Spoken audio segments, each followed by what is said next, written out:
Okay, good evening and welcome everybody to the November 21st, 2023 regular meeting. It is 6:31 p.m. and I call this meeting to order. First I'll be establishing a quorum. Armando Garcia, Commissioner Place 2. Ruben Saldana, Commissioner, Place 4. Joe Martinez, Commissioner, Place 3. And Oscar Montoya, Mayor of Mercedes. And we have only Dr. Howell, who's not in today, but we do have a quorum for the invocation. Commissioner Martinez, if you would mind, sir. Everybody bow your heads. Thank you, Heavenly Father, for this day, Lord. We give you the honor and the glory, Father, for it is yours, Father. You bestowed this day upon us, Lord God, and we ask that you give us the wisdom, the courage, Lord God, to make the right decisions, Lord God, that will be beneficial to our people, our family, Lord God. We ask that you continue to bless this city, this state, this region, Lord God. We ask this in the name of Jesus. Amen. Amen. Thank you, Commissioner. I'll leave this in the, everybody please stand. I pledge allegiance to the flag of the United States of America and to the republic for which it stands, one nation, under God, indivisible, with liberty and justice for all. Okay, moving on to item number 5, presentations. First up, we have the proclamation for National Lung Cancer Awareness. Is there anybody here from, oh, good. Come on up now. First of all, I apologize that it took us this late. There was a miscommunications on my part, but we got to it as soon as possible. This is very important to us. So we were happy to do it, and I'll go ahead and read the proclamation and we can say a few words. Okay, Office of the Mayor, City of Mercedes, proclamation. Whereas lung cancer is the leading cause of cancer death among men and women in the United States, accounting for more deaths than colon cancer, breast cancer, and prostate cancer combined. And whereas, on average, there are 49 lung cancer cases per 100,000 adult Texans. After adjusting for age, on average, there were 33 lung cancer-related deaths per 100,000 adult Texans. Smoking is a major risk factor for lung cancer. Stopping smoking greatly reduces your risk for lung cancer. And whereas funding for lung cancer research trails far behind funding for research of many other cancers, and additional research is needed in early diagnosis, screening, and treatment for lung cancer, as well as in lung cancer affecting women and lung cancer health disparities. And whereas women diagnosed with lung cancer are more likely to be younger and never smokers, lung cancer incidence and mortality rates in women are rising relative to men. More women die from lung cancer than breast cancer every year. And by 2035, it is expected that more women will die from lung cancer than men. And whereas organizations working in our local communities, such as the Advanced Care Center, are committed to educating about lung cancer and lung cancer screening and working to increase lung cancer screening rates in the Rio Grande Valley. Now, therefore, I, Oscar Montoya, Honorable Mayor of the City of Mercedes, do hereby proclaim November 23 as Lung Cancer Awareness Month. And witness whereof I have hereunto set my hand and caused the seal of the City of Mercedes to be affixed this 21st day of November 2023. So, ma'am, again, I think, and then you'll probably say some more about it than I could, but obviously the issue here is that people pass this off as something that only happens to people that smoke, but that's just not the case, correct? That is correct. My name is Clara Chapa. I'm the Community Outreach Coordinator for the Oncology Institute at DHR Health. And yes, you're right. There are many different things that attribute to lung cancer besides smoking, which is why we really encourage screening. Especially, it is the leading cause of death amongst men and women, as you mentioned earlier. And by designating November as Lung Cancer Awareness Month, DHR Health and the City of Mercedes are showing their commitment to shining a light on this disease. So we encourage the community to be proactive within their health and get the proper screenings of experiencing symptoms such as a consistent cough, hoarseness, shortness of breath, and chest pain that is worse when breathing, coughing, or laughing. At DHR Health, our goal is to help people live healthy lives, which is why we offer a variety of cancer screenings. Thank you once again for your support and for helping DHR Health foster awareness about lung cancer and all those who are affected. Alright. And on the screening, if you don't mind asking, for the screening part, is there a number or something where they can call You or? can call 956-362-2250, and we do have a lung cancer promotion right now. It's $135 for a 3D lung screening, which is the highest state-of-the-art technology that is offered here in the Valley for lung screening. 956-362? 2250. Is there anything you can provide us so we can publish on our? I can email the flyer for the screening promotion, and I can email fax if I can get an email from someone. We'll get that to you, And I'll give them my card, you know. Okay. And so I can provide any material that you can use on your website, or if you have a newsletter that you can. Now, are you just for cancer, just for lung cancer or oncology? Oncology, so all cancers across the board. If you have more of them throughout the year, just make sure you communicate to us. Yes, definitely. You can give her my email as well, Okay, that way then you can have several emails, ours. okay, and I know October is over, Breast Cancer Awareness Month was last month, however, we still are running a mammogram promotion until the end of the year. It's a $99 3D mammogram, which is also a lot more accurate and accurate than most of the mammograms offers. Send it over, I will. all right? Thank you for coming out. Thank you. Take care, God bless, thank you for what you're doing.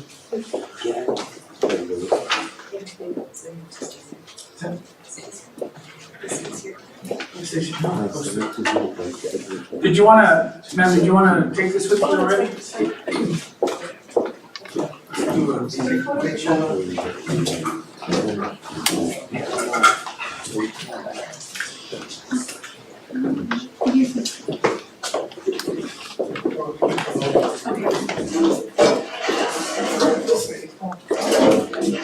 Professional photographer. Thank you.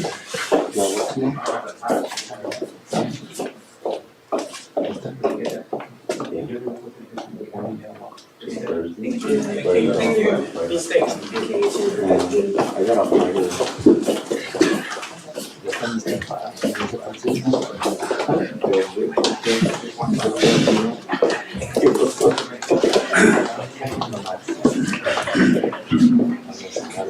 Moving over to item number 6, open forum. Madam Secretary, we got anybody? Sure, we skipped, item I'm sorry? Oh, I'm sorry. Presentation. Item 5B, presentation by Purdue Brandon Collection Report for fiscal year 2022-2023. Sorry, ma'am. Yeah, clap ahead of time.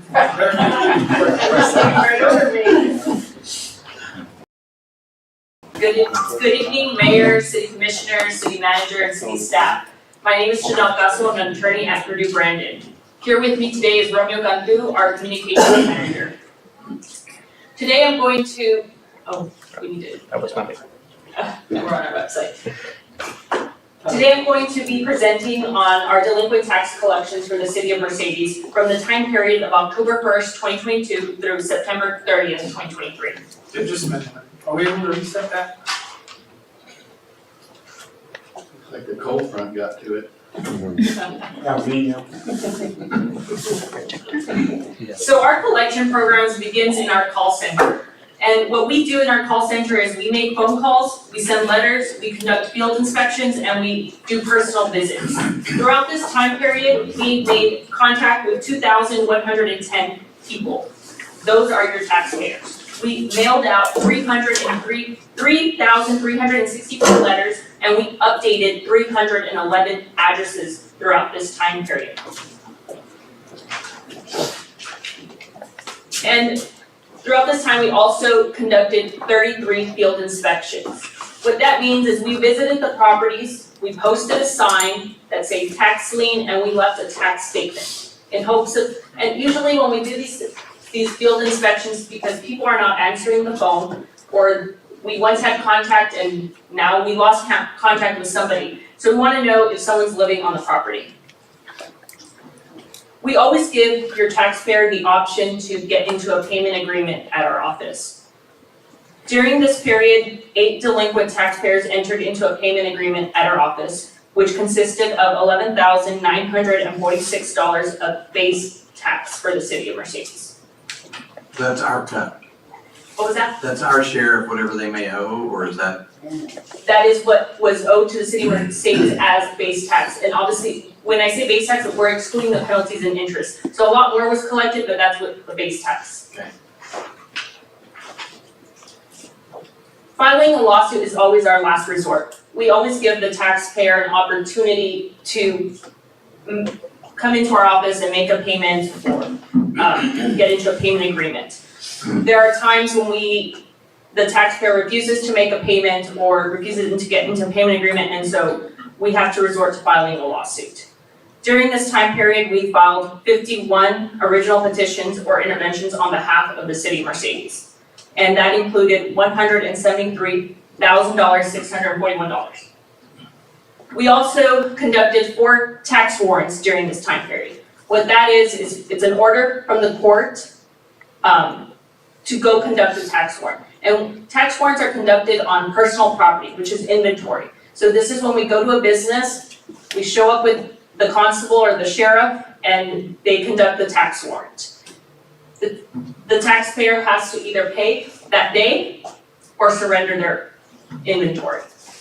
So during this time period, we conducted 4 of those, and $14,424 of base tax was collected during those tax warrants. We also represent the city of Mercedes in bankruptcy. During this time, we filed 9 claims on behalf of the city of Mercedes, which consisted of $4,609 of base tax. Next. Now let's talk about the tax sales and the resales.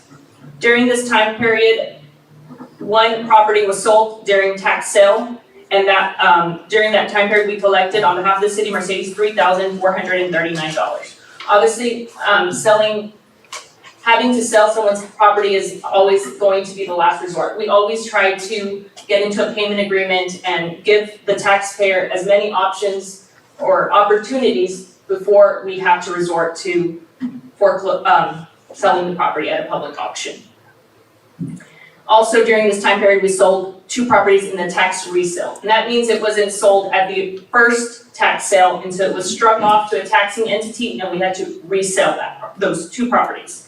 And we collected $16,730 for the city of Mercedes. In total, through the tax sale and resale process, we collected $20,169. Now, overall, for the delinquent tax collections during this last fiscal period, $160,909 was collected in delinquent base tax, and in penalties and interest, like I mentioned earlier, $74,775 was collected, for a total of $235,684. That's what was collected for the city of Mercedes.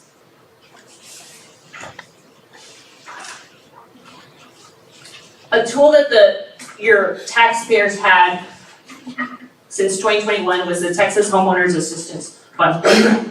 And these were funds that were provided through the ARPA program that was established in 2021. In January 2021, our firm participated in the pilot program.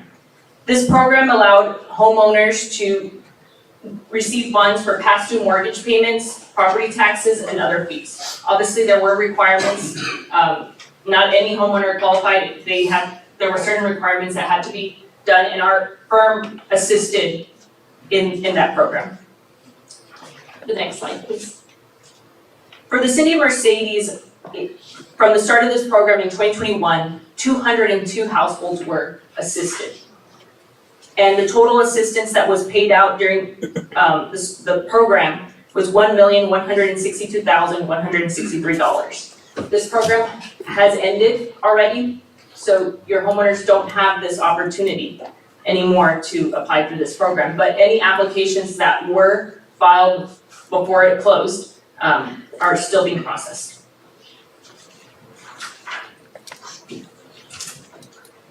Now I'm going to report on our delinquent court fines and fees for the period of October 1st, 2022 through September 30th, 2023. So our firm also collects the court fines and fees. Excuse me, Ms. Hudson. Yes. So, I mean, you're looking at 5% of the county of Hidalgo, so that's pretty aggressive. Well, is this something that we reached out to as a city, or you all made offers on this ARPA opportunity, or? This was something that, the residents of Hidalgo County, they, and Who told them they qualified though? Who did the public out? Did you reach out to? Did we reach out, did y'all? yes, anytime someone said this was their homestead, our firm was letting them know that there was this program that was available to them so they could go apply for it. And especially with the people that their properties were on our tax sale list, we told them we need to go apply. And so a lot of homeowners did qualify for this program. Well, good job, because 202 out of 4,300, and us being one of the smaller medium cities, is pretty good. Yeah. I just wondered how that happened. Let's discuss, so the assistance, that went toward, principal interest, insurance, back taxes, everything. Tiered or state, right? They could apply to anything that they were in arrears on. Well, there were certain things that it qualified for. One of them was mortgage payments. I know they were helping with some utility bills and, obviously the property taxes was one of them. Okay, so they can get caught up, Correct, well, or So something, at the- little closer. at the start of this program, they were allowed to get money for all the back years, delinquent years, okay? So these people hadn't paid in since 2000. At the start of the program, they were able to pay their taxes up from that year. Do we have any further statistics on the people that are delinquent, are they elderly, or are they not, or are they just, I mean, that just kind of give us an idea of what's going on as far as these numbers are concerned. Demographics. Yeah, there you go. I know that we can get the data of the homeowners that are in deferral. So there are, if they're over 65, they're eligible for a deferral. And so we cannot act on those accounts. We cannot be calling on those accounts to try to collect their taxes. We cannot file a lawsuit against someone who has a deferral. So obviously the amount of money that's in your delinquent tax roll, part of that is in deferral accounts that we can't touch. But we can provide that information to you. Part of this 800,000 or whatever this here. I think on The page, part, 3 page before, the DTR. 51. the DTR, yes. DTR means delinquent tax roll. Very good. So regarding the court fees and fines, we utilize our call center for the collection of the court fees and fines. During this time period, we made contact with 1,656 defendants. We mailed out over 22,000 letters and we updated 876 addresses. Now, during this fiscal period, the cases resolved, which are non-cash settlements, was $33,130. The total cash collected was $67,349, for a total liquidated amount of $100,479. And this consists of fines and anything else they didn't pay. The court fines, yes. So, just so it's clear, the cases resolved includes, that's money that was either discharged from the court, a defendant is deceased, not collectible, or the cases were dismissed without having to pay a fine. So that's the total amount. And the blue amount is the total cash. Correct. Okay. Is there a further breakdown on that as far as like how many were settled or without any fine or thrown out or anything like that? I don't know if we would be able to obtain that information or that would come from your court, but I can inquire about that. Can't wait to hear about the next line. So top zip codes by debtors. What this slide indicates is where are your debtors located? Number one, I guess most of them are located here in Mercedes. And those are the people that owe these court fines and fees. And I guess the least amount of debtors are located in western Hidalgo County. That's what this image depicts. And fines and fees is everything from a traffic ticket or just dealing with the taxes? Oh no, this is just traffic tickets, anything that arises from your municipal court. The fines. And I wanna go back to this little map here. So you're telling us that we have 1,810 cases, I guess, in the 78570 zip code compared to only 600 in Westerco, and there are 2 zip codes? Is this the full population of all property owners in the county that you're pulling this data from? These are just defendants, because now we switched over to From- court fines and fees, Okay, not the from your firm? Okay, correct, so that we're these are- selecting for. Okay, okay. Defendants, that The court. have court fines and fees. Yeah, in other words, it's Based not on- the total for the, it's For the just, whole county, right? This is just from your This is for the city of Mercedes, caseload From for the your municipal firm? yes, Okay, that makes more sense. No, wait. arising from your court. No, this Arising is from the people municipal. that from Mission that got a ticket in Mercedes. Okay, all right, now the heavens have opened up. Oh, man. Anyone who gets a ticket in Mercedes, within Okay, the so city of this just Mercedes. tells most people they get tickets in Mercedes or from Mercedes, would make more sense. Have we ever considered an amnesty? I don't know if that's something your municipal court has allowed. but then the question also, Yes, we've done that. But they could do the one where they, you're talking about the one where they waive the late fee and Late all that. fees, if you come and pay I think now. Mercedes tried it sometime back, I remember something about it when everybody was doing it, but I don't think we've done it in a while. Come and pay now and we'll waive the penalties.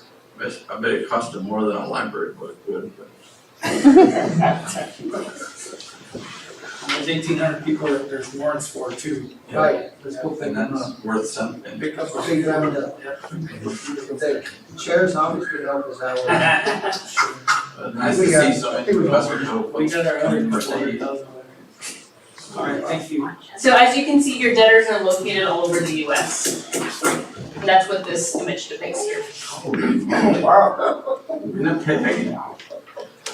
And that's why address updates are important and sending those letters. When you're texting. they like the speed. So overall, the collection from when we first started collecting the fees and fines for the city of Mercedes, the total liquidated amount is over $500,000. The total cash collected was $260,854. So I may ask you a question you may not know, but are we part of, because I know we brought it up, or I brought it up like 3-4 years ago, but are we part of the Hidalgo County, what's that called? No, not amnesty, the one where they can't go get their driver's Fishing license permits. and all that until they clear up their, Like a little, right? Well, it's. I can't remember the name of it. We're all talking about the same thing, I just can't remember the name of it, it's through the tax office. Like if you don't pay your child support. If you don't, yes, they won't give you your license, they won't give you If you're a hunter, your vehicle cannot be registered. That's the stealth program, not the. Yeah. I don't know if It's the pay your bill program. the city of Mercedes is part of that. I thought that was something That's what it's called. Hidalgo County, but I don't think so, I think you had to Sure Google. be on it, and I know I talked about it when I first got in, and I don't know that I followed up with it when Albert came. But it's something that, maybe, would y'all be able to look into that and see if we could be a part of it? yes, we'll look into that. So that concludes my presentation. Do we have any questions? I have another question that I'm sure is obvious to everybody else with me. But when you say like total cash collected, 260,854 compared to the cases resolved figure, that's not the number of cases, so what's the difference? I mean, explain that to me a little bit more in Aggie fashion or something, so I'll understand it. Okay, so let's say there's a defendant that had a court fine of $300. Okay. He dies. Those $300 are no longer collectible. Correct. So that's where that number comes from. And they cleared it The up. blue one or the red Or one? red. The red, okay. And what happened was that they did die, we never found out about it, so they're having to do an investigation so that they can prove, oh, okay, he died, and now they can resolve it. But Otherwise, it never gets resolved, it just sits there. And so does resolution of that case provide us with the revenue as well through the, no, so that's not money that's collected at all? So it's like money lost. Money lost, okay, that's why it's red, I guess. But in regards to court fines and court fees, it's a mixture, right? Because you're saying a lot of it could also be cases where they Dismissal. paid and come out and all that. Not guilty. They say the So cases Community resolved service. means cases where we didn't get our money, cases resolved, that is correct. okay, okay, The judge could have also dismissed it or something. right. So, nice way of saying we'll never see it again. All right, very You good. don't have any fashion. 75 million. Thank you. Great job, thank you, Ms. Cousins. Thank you. Thank you, ma'am. Thank you. Thank you guys. You too, Governor. In about 10 minutes, I'm gonna yell out a word, I'll freak out, it's gonna be what I'm trying to remember here, so. Alright, okay, thank you all, appreciate you all coming out. Do we have anybody, Ms. Secretary, for open forum? No, Mayor. Alright, moving on to consent agenda. Mayor, make a motion to approve minutes for meeting November 7, 2023. Motion by Commissioner Martinez, do I have a second? Second by Commissioner Garcia, all those in favor say aye. Aye. Aye, all those opposed, same sign, motion carries unanimous. Management item, approval of agreement between City of Mercedes, Mercedes ISD for emergency response services and sheltering.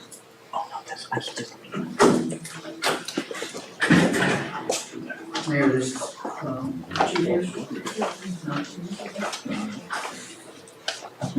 Scofflaw, There you go. scofflaw, man, I knew I'd get, thank you. Round of applause for Mayor. I can speak. What is scofflaw? 59 years old, buddy, 59 years old, that's all I can say. For us, yeah. Alright, Just wanna wish you all a happy Thanksgiving, bro. and thanks guys, God bless you all. Have a happy Thanksgiving. Alright, ma'am, go ahead. An emergency is an event that includes the mobilization of civic services to shelter citizens and MISD staff students from the effects of harsh weather and other similar risks to life and or property. In an effort to plan accordingly in preparation for emergencies due to inclement weather or other events that may require coordination of common concern, this is an agreement between the City of Mercedes and Mercedes ISD for the approved facility may be used as a safe shelter and usage of school buses for emergency transportation of afflicted citizens. City's mayor, emergency management director, city manager, and the city emergency management coordinator management team may confer with MISD superintendent and other delegated MISD administrative officials to implement this INA. This is what we're doing. Mayor, make a motion to approve agreement. Motion by Commissioner Martinez, second by Commissioner Garcia, discussion. So basically, it's just us with the school in the event of any type of weather event, that we coordinate our efforts between both the ISD and the city. Yes, we've actually been practicing this already, but this is just to formalize that the school and the city will work together for transportation during emergency Yeah, we weather events. actually, we needed to update the original MOU. This has been going on for years and years. I know that, I don't, did you get a chance to?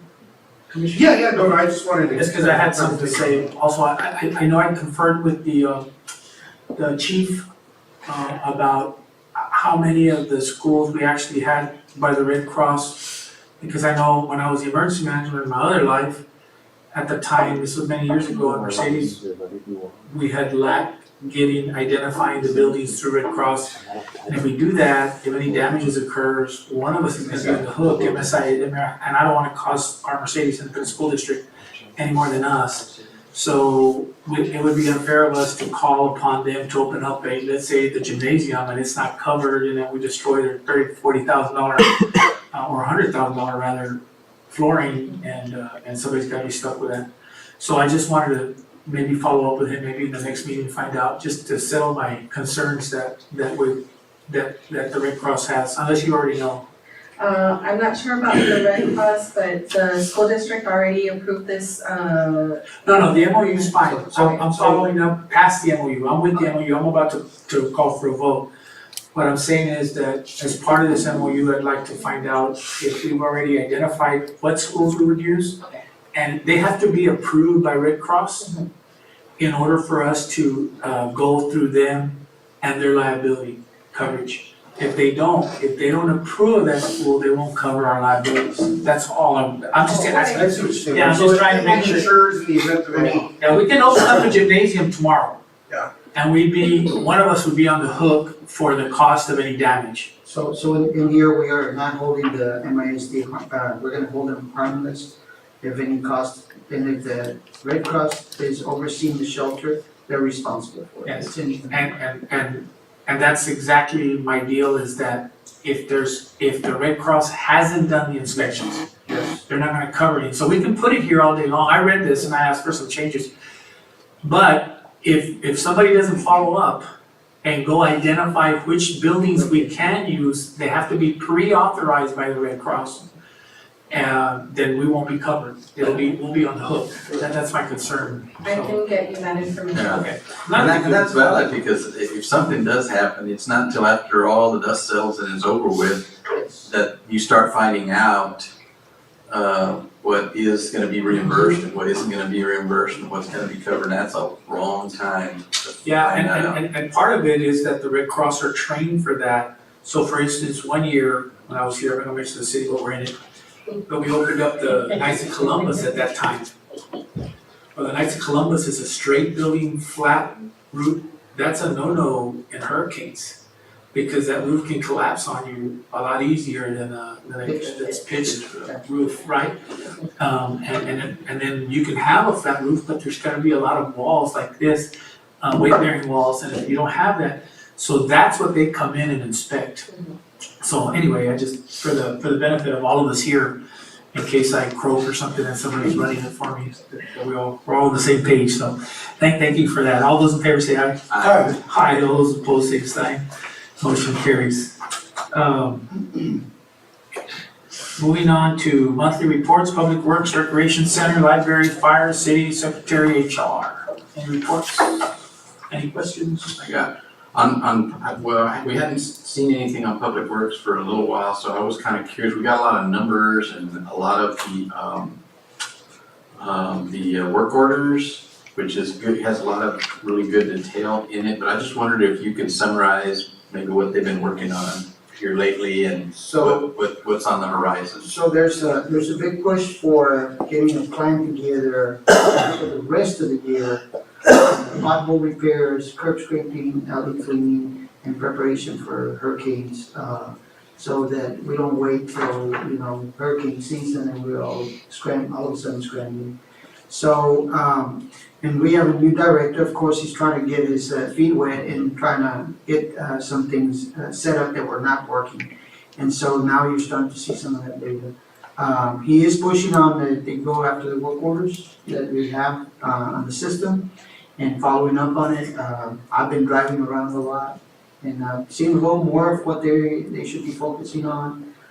We still need to address city limits, and all that, because sometimes they venture out and don't realize where the limit is. So we're cleaning that up. But expect a plan outlining the details as how they're gonna go and approach those areas that need attention. I was driving around Capisayo Terrace earlier today and kind of looking at some of the progress as far as the storm drains and some huge contraption they finally were able to bury in the ground after those wells. That's the lift station. Yeah, the lift station, there you go. Yeah. Okay, and that's gonna be a big one, and I'm glad they got it in there, what they did, so. Yeah, that took about Slow but steady, but, 2.5 months of pumping water. okay. This is before it rained. The water table is pretty high up, so Yeah, they were having to pump water every day, and finally they were able to clear up the area enough and lower the water level. would it be possible to get more of a detailed report, maybe down the line, as far as the expectancies, what the next phase is, things like that? Yeah, the big ticket item was the big lift station. Right. Once they set that up, now they're heading out with their main lines towards the homes. I could get you a formal update from them when they're gonna start connecting the individual homes. And when do they expect Yeah, to so start and finish. I think that would have to be a coordinated effort. I know when they tried the first time to let people know they weren't reaching everybody, so we wanna make sure that we get everybody as far as the opportunity to tap into I can probably answer this question, I'm gonna ask it for fun anyway. Would be a party with that. Yeah, it would. I know that we're somewhere in the process of the back and forth between the contractor and the homeowners on the sewer connections. But you got any, that's all I know, do you have any indication from them that they reported in as to kind of where they're at, halfway done, quarter of the way done? No, well, they haven't started any connections to homes yet. Because they have to connect the main lines first through the streets. The lift station Yeah, and the all lift that? station was the key, that's the driver. Till that was in place, they couldn't get started. Javier could probably chime in, but, the concern now, it's not the concern that they have to plan for going forward. If the water table affects them as they're going and trying to set up the main lines to the streets, of course, there's more pumping that needs to be done, and that delays things. So they're hoping that they don't run into the water table as they're laying out the line by the homes. Once that's done, the connections are gonna go fairly quick. Pretty quickly. And I, It's 124 connections. so we also need to make sure we clearly understand that the 3 inches of rain, while beneficial to the area, is also, it's adding to the aquifer in that area, so Yeah. Yes, sir. any benefit of the drought that would have helped us is gone. So They had an excavator on that, I don't know what the name of that street is, but the one furthest east that runs north and south, and that one, 2.5. it's 2.5, okay, and it was, I wanna say, it had at least 20 feet down into the ground, as far as it could reach. Yeah, it's a 25-foot deep lift station. Good evening, Mayor and Commissioners, and City Manager is absolutely right. You can't connect any of the people that the project is gonna serve until the lift station is actually in service, because everything is gonna go into the lift station and it'll just sit there. It has to be pumped out to our next gravity system. So that lift station is not on, nobody will be connected. Is that the one in the middle of the street, or is that the one over by the drainage ditch? The lift station by the drainage ditch. Okay, so what are they digging in the middle of that street then? actual connection. They're Is that like a- manholes. Manholes, okay, so that's where It's the they're. actual conveyance. Yeah, the actual gravity line and the manholes, which are set about every 300 to 500 feet. There you go, Yes, sir. okay, gotcha. And then I just wanna also, because we get a lot of calls still about people that are frustrated with the timing, and I think we were pretty clear that we would not finish before the end of this year, right? But I don't blame them for being frustrated, muddy streets and all that, and it's not like we got to all of them. But it's important that if anybody's listening, or if there's anybody that we can explain it to, that what we're doing there is beneficial to them, and it's beneficial to the area, it's beneficial to growth for them. So this was a huge win for that entire region, to include those people, because before, they were just, the plans before were to, add more swells and fix their road. And what they're getting is, they're getting sewage, real sewage, roads, added outfalls, which I think they only had 2, right? Probably one. One outfall for that entire area, which is in of itself was a travesty. Gravity flow too. Gravity flow in one area, so everybody who lived there, we talk about people that put on stilts, is because they were in the way of that natural lake that was, river that was created. So this is a huge, for the time that they're waiting, again, correct me if I'm wrong, but for the time that they're waiting, the benefits are huge for many years to come. So that's kind of the message that we need to really send out to them, that they're getting a complete, they might as well have built the house in the middle of town. Yeah, exactly. It's like they're redeveloping the subdivision to the new standards. Any new subdivision coming into the city would be built like it's gonna. They're in better shape than most. Yes. Better than me and Joe. Yeah. Well, they should also realize that there's already a detention pond. It's Right, already been set up, it's not finished. it's not finished, but they're on their But way. capacity for water in case we have a major rainfall. That's a pretty big one too. Yes, sir, so, And After the droughts, there's always the flood. one huge thing that I don't think maybe we all miss is that these people are gonna gain a lot of extra property that they can actually use because they have septic tanks and you have to have a drain field that you can't utilize, that space, you can't build on it, you're not supposed to do anything on it. Now they're gonna recoup that property back, which is great. They're already on half an acre, now they'll be able to use the entire property. You know, I never thought about that. It's a huge Good benefit, point. yeah, it's something we've overlooked, but that's a benefit. Literally, like some of the people that have mobile homes there, because they were grandfathered, could literally move the mobile home and place a house like they would in a real nice big subdivision Build somewhere. a pool, build a, Wow, that's great. yeah, Playground. now they'll be able to actually utilize here. Are the majority of those, I know it doesn't matter, but they're like half acre lots in that area? Yes, Right there. yes, all of them. All right, thank you, Javier. Thank you. Is that everybody good with that? Sir. I'm good. I'm gonna say it because if I don't, well, I don't know that my phone will ring anymore. And I wanna make sure that if there is anybody listening, that they know what's going on. I know that we've all been receiving calls on the dog issue. And it's probably doesn't make everybody happy, but I kinda start off with this in my conversations with them, that our dog situation is a lot better than we were a little over a year ago. However, it's cyclical and they're coming around again. And I think it's important also that people know that we lost one of the members, moved on, which happens other times. And that the city is doing everything it can to add another person to the animal service.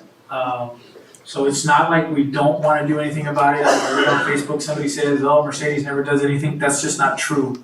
We pick up a lot of dogs, you know, and a lot of cats and possums, whatever else we find. I think we've got javelinas everywhere too on the south side of town. So, over by your house. Yeah, well, we have some on the center too. Oh, yeah, Yeah, digging up our vegetables. So the point is that we are trying, if anybody is listening out there, we're more than trying, we're actually getting it done. But again, it's something that just takes time. It's not that nobody wants to do anything about it. It was really, really bad. There was a time where I think we were averaging something like 70 or 80 poor animals a month that we were picking, a week, I'm sorry, yeah, that we were picking up. And not only that, but just so people know, there's no magic place to take these animals. The shelters are all full. So, you know, we just need to bear with us. We're not the only ones having this issue. It's nationwide actually, but it's especially bad down here in the valley because people just continue to release dogs. And I have 3 that came to my house that are walking around looking for food. 2 of them have collars. One of them we were trying to catch because you could tell the collar's been on him so long, it's choking him. So, you know, that we're all responsible for this problem, okay? So we all need to keep an eye on it, find out who it belongs to and identify it. And I promise that we're doing everything we can as well. Mr. Mayor, last time I checked, we had impounded something, and this was maybe a couple of months ago, we impounded like 600. So, I mean, that puts a number to the efforts that have been made, and so we're trying, and there's no winners in it, but we just gotta do it. When they have no owners and they're running loose and chasing people up and down the roads and everything like that. Yeah, that's great. One person called me that they ate his bumper. So, the little plastic part of his bumper, the teeth mark. I got several pictures of teeth marks in case anybody wants to see them. Alright, moving on to item 10, executive session, chapter 551, Texas Government Code, section 551.071, consultation with attorney, section 551.072, deliberation regarding real property, section 551.074, personnel matters, and section 551.087 will be discussion item A through D. Discussion city manager of personnel, consultation with attorney regarding litigation, consultation with attorney regarding code of ordinances, and consultation with attorney regarding contract for services. Mr. Mayor? Yes. We have some folks here, I don't know if this is in order or out of order, but we have a couple of people that have joined us today that have worked our election, and I don't know, it would make sense, I don't know if it's proper or not, it would make sense to hear from them before we go in, or Or we can call them in. we can call them in. We can call them Okay, all right, in. perfect. All right, do I have a motion for go ahead? Mr. Mayor, real quick, can we bring the item out in open? Yes. Yes, oh yeah. Then let's make a motion to go ahead and bring out item 10C regarding the code of ordinance regards to the election, since we don't have people here. Can we do that? Okay, I have a motion by Commissioner Martinez, second by Commissioner Garcia, all in favor say aye. Aye. Aye, all opposed, same sign, motion carries. So I think basically what's going on here is we're trying to find a guidance, and this is for the whole thing, not just for y'all's part. Guidance of how to control some of the complaints that we get during the election times and try to make it fair for the person it's supposed to be fair for. And that's for the person who's voting. And that's what this is about. And we know that you all probably get the majority of the complaints, so I don't know if you'd mind telling us some of the stuff you all hear, we'd appreciate it. John, We all wanna come on up? I can start off and maybe help you get going, but we received a lot of complaints in our office during the last election cycle. People being harassed while they're getting out of the car, all the way back to the car after they voted, before and after, who you voted for and what vote for me, and a lot of yelling in their faces. And so a lot of it was harassment on how they needed to vote and who they voted for. And I don't know how many folks came over, I think some of them even filed complaints with the police. Well, I mean, and that's what I was gonna ask, because unless I didn't see it correct, Marty, the revision, I didn't see anything pertaining to that. Unless I didn't. That's electioneering. Okay, so then this is just simply on signs. It included electioneering provisions, those updated ones. So That seems to be the central issue that people are having, is just being harassed on the way in, that's what I'm saying. and the way to control that is by locating them. That's what we wanted to discuss in executive, is to have a better understanding before we started to hash it out here, just to get an understanding of the complaints that have come in privately and otherwise. But I think we can go educated here and then go back out into the, if y'all can wanna chime in and give us some of your opinions, we'll take it. Y'all are on the front line, so tell us I'm sure if there was a frustration that anyone developed, you all are the ones that they unloaded on when they got into the, yes. So what can we do to help? All right, my name is Hector Castillo, and this is Vicky Bajo, and we have worked at the elections. Vicky's worked on them for a decade, and I've only worked on them for about a year, and during that year, it's been 4 election cycles. So I want to thank you all for giving us the opportunity to share some recommendations. Ms. Hilda Silva Salinas, the county administrator, elections administrator, came over during our last election, and we let her know that we were going to come before you all with some recommendations to improve access and to improve the safety of the area. And she was supportive. And the only caveat she said was to make sure that you all understood that we were coming in as private citizens, not as the Hidalgo County elections staff. Yes. Okay, so that's one of the things that she wanted to make sure that you understood that. Duly noted. And we want to, thank you also, because it's just, I think it was a couple of months ago, you guys repainted the lines there. So just doing that little thing of repainting the lines, it's very clear now. Before it got faded, so that really helped designate everything in terms of handicap parking, in terms of the zone for fire engines and so forth, emergency personnel. So that really helped out quite a bit. Now everything is nice and clear. We wanted to share with you some recommendations, but at the same time, it's the same thing. Voters come in and they would say, I have to go through this gauntlet. And people are handing me stuff left and right, and we're having to just go through this thing, and they come in frustrated. And even this past election, they were saying, boy, this is really quiet, there's nobody around. And it makes a difference when, whether you have officials on the ballot or just amendments. So the parking spaces is something that we were concerned about because the electioneer campaigns take up all the parking space. So we were concerned about, possibly designating some parking spaces for voting. What happens is that by the county rules, we only can control 100 feet within the front, from the front door. So that's the only thing that we control, which pretty amounts to that circular driveway. So that's all we can control. The rest is up to you all to control. So it does get congested, and we feel that, somebody's gonna get hurt because the campaigns park there, there's no parking for the voters designated, and it gets so crowded there that it's just bound to happen with little kids running around and so forth. It gets very congested. So we have some recommendations for that as well. One of the things that we looked at in talking to Ms. Salinas was the best practice approach in terms of what other cities doing out there that are effective. So she rattled off some cities that are doing well, and we requested some of their electioneering ordinances, and they sent me, Westlaco sent me some, and Bar sent me some, and there's others that are all already way ahead in doing these things. So my suggestion and recommendation is that either you all look at making incremental changes, because I know changes is hard to make them all at one time, or, do them bite the bullet and do it all at one time, so that's up to you. I'll buy some bullet. Yeah.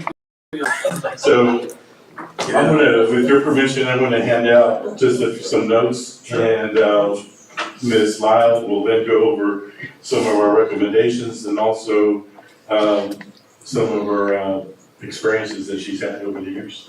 Thank you. There've been plenty. Our one biggest concern is, of course, safety. And I know in the past, there's been like some potholes in the circular drive there. And a couple of years ago, y'all did resurface that, so that is much, much nicer. And some people had even fallen. So thank you for taking care of that. I realize that's been several years ago. We have had complaints even from county workers. Every day we have a county runner come in and get paperwork from us, and they're like, they even are coming, they're like, well, I can't vote here, I'm a county worker, and they show them their badge, and people are still approaching them, vote, vote, vote, and here, take this, and he's like, I can't.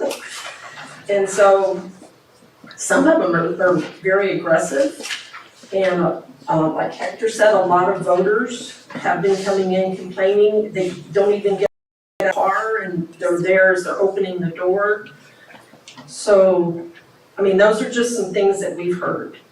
And I know that elections are very important to the candidates also. So I know you guys have a monkey on your back. So, because you need to help them be able to do fair electioneering too. So we just need to find that right balance of safety and respect for the voter, and also give the candidates the ability to address voters as you guys see said. So those are some things. One of the things, okay, we have a map up there. So this is what when we're talking about the parking, this is just the parking on the west end, and they're right immediately next to the Civic Center. So it's not over there where the restrooms is and leading out to, what's that street? Whatever street that Sonic's on. If I'm not mistaken, they did this a few years back, didn't they? I remember they did this for one of the elections. What you guys are proposing, were they, the first two parking areas were designated for voting, and then the back was Well, that was just for handicap though. for them? Is that what you're saying right there? I think, Voter parking? I think there's two maps. I think we have our own map, and I think you Oh, have- okay, I'm sorry, I thought that was. Okay. Yes, they have a map of it. Oh, okay, my apologies, I thought that was maybe, No. because I was like, that's something that I know that we've done in the past, and that one worked pretty well. Where the first two parking stalls, as you enter, were designated for voters only. And everything else was, you're gonna walk the trail or whatever. So what Jocelyn has put up there is what's being proposed in our packet over here. So that area that highlights the yellow is all the area next to the restroom leading up to the center. So only the boats can go in there. All This is the all- other parkings at the entrance is where whoever's running the candidates will be set up, creating a separation. So the candidates can be at the entrance, the voters can choose to stop and talk or not, or drive through. That's more than we were recommending. So we were recommending a smaller space of about Right. 10 spaces, but if you wanted to go that far, then that would be great. But yeah, This would probably need to be done on election days. Yes. During the early voting, we probably, I don't know if it's gonna make more of a headache. And you just say, no candidates in this part of the parking lot, no matter what. But election day, this past election with just the propositions, the parking lot was full. Yeah, but the propositions are one thing. When you have a contested city race, it's another. And we Well, were, even next year, we have all the granted, county we were races, having we have issues. presidential. we were having issues throughout early voting, that was a problem. And Well, to your not point- during we didn't really have a parking problem during the amendments. So I think that Because to be honest, it was slow. But election day, we were busy from 7:00 So, and we had a line So Ms. until. Lau, I think, just to clear something up, you guys are apples and oranges. So the concerns that y'all are having from the busyness of the people coming in is a little different than, we have problems bigger than just the parking and that. What's happening is you can have one voter come in and there'll be plenty of parking and they're attacking them. And that's what we're talking Not about. separated. We're trying to, it's not whether it's 1 day or 10 days, we don't want them being attacked even if it's just one. So what we're gonna look at is a little different than what we're asking, what y'all are telling us is what we wanna hear. Well, I think the because, end result is the because- same, yeah. because we Yes, wanted, that's correct. we wanted a buffer zone. That's And correct, we were that's what asking we, for a small buffer zone, yeah, because we didn't want to ask for the yeah, whole thing. but our buffer zone is worse, and they'll find a you know place. what, but Hector brought up a good point earlier. There's been a lot of people frustrated and not wanting to go vote. Yeah, that's exactly. It's hard enough for people to, get people to vote, now they don't wanna go vote, and that's where the issue lies, right? But whether it's So one 1 thing- or 100, whether it's 1 or 100, that voter is being harassed and should not be. That's what we're trying to, our highest duty is to the voter. that's right, 1 or 20, it's to the voter. Yeah, and do you all have designated areas for workers to park as well? I hadn't even thought about that, but, We have been parking, where the island is, but on the west side of it. So we've just been parking over there. that may be another consideration that we wouldn't have thought of. We don't mind the walk, so we can put it as far away as you want, because we're there all day, so it doesn't really matter. So don't think of us as being inconvenienced. Put us wherever you want, it doesn't matter. It's not a priority for us. Go ahead. Let's see that long list. Since y'all painted the signs, one of our first recommendations was that, there's some handicap parking spaces that don't have the handicap pole. So even though the existing ones that were there have the poles, if somebody parks where there's not a pole, then you may not be able to see that it's a handicap, because it's painted and it's covered up. So if you could make sure that all those, even by the restroom, has the pole and the sign, that would help. As far as voter parking only sign, we were looking at something either movable or something permanent. I mean, something enforceable. I like that, and they don't have to be permanent things. You can go buy them, you can put them, there, and I like, that'll get someone's attention. Yep. And I prefer the line of sight, Standing there.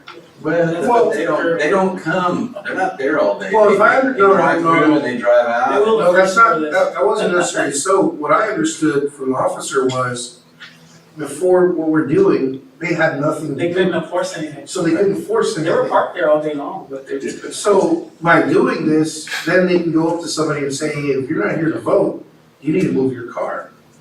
Yeah. We just never gave the officers that authority to go over there and enforce them. and as far as the sign is concerned, I would prefer something in the line of sight where you can see it. Sure. Hidalgo County, when I went there a few weeks ago, they had the border parking on the red cone. So once your car parks there, you don't see it. So I'd rather have something high that people can see it if and if they do park there. Perfect, yeah. And obviously, it's, one is a voter parking fine up to 250. Yeah, that was just an example. Something that we would be concerned about. You guys have- Something for Purdue in a year to collect. So you add to the collections. Yeah, there you go. Okay. So again, as we leave you, it's just something that we want you to think about, and I think you're already heading in the right direction. And some of the other cities have been doing this for quite a while. And since I've been doing this for a year, I mean, it's just something that's needed because it's just getting worse.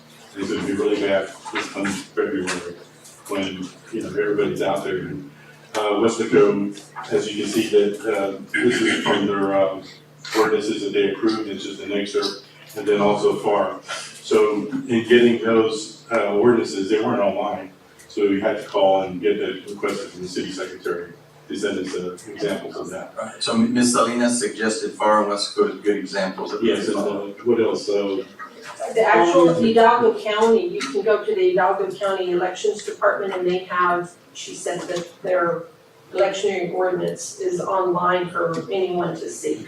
For them. And I think Mission has one, did she say Mission? Palmview, Yeah. Palmview and Mission both. Palmview had an issue where they would drive in because the people wanted a place to put their tents. So the people would try to drive into the compound and they'd attack the cars. So they shut this whole thing down and now they can only park by the easement of the roadway. And they cannot stop the car. So all they can do is maybe holler when they're driving in and that's it. The people go park, they go vote, and they leave. So, you know what, it can be done. It just has to be, we just have to get used to it because we're used to that here in our town. It's always been that way, but it's just recently have gotten to a level of aggression where it's, oh, you're doing that, let me try a little harder.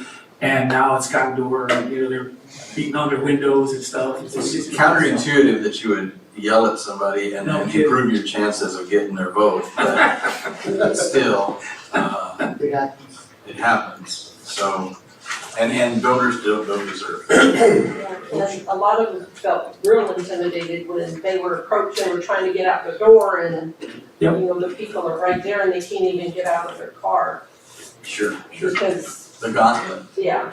will be forever known.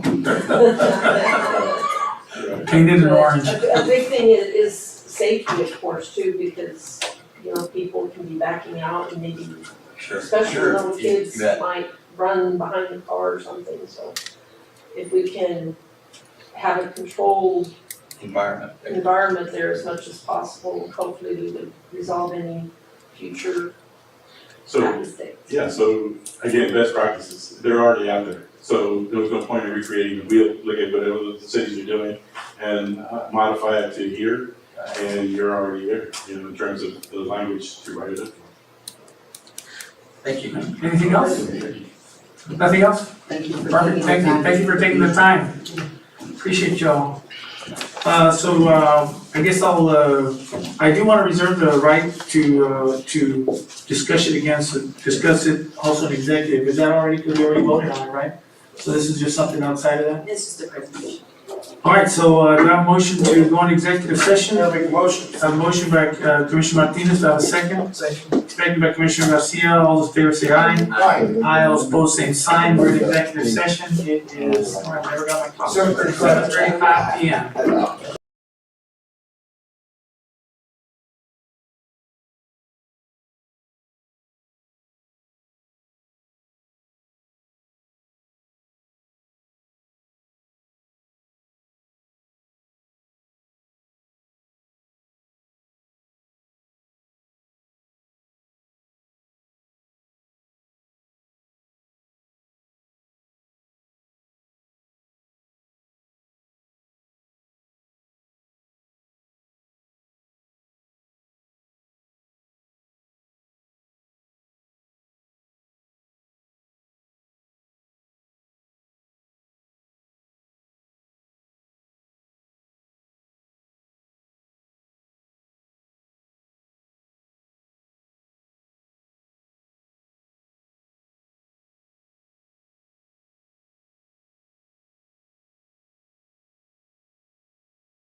It is, my watch went dead, so.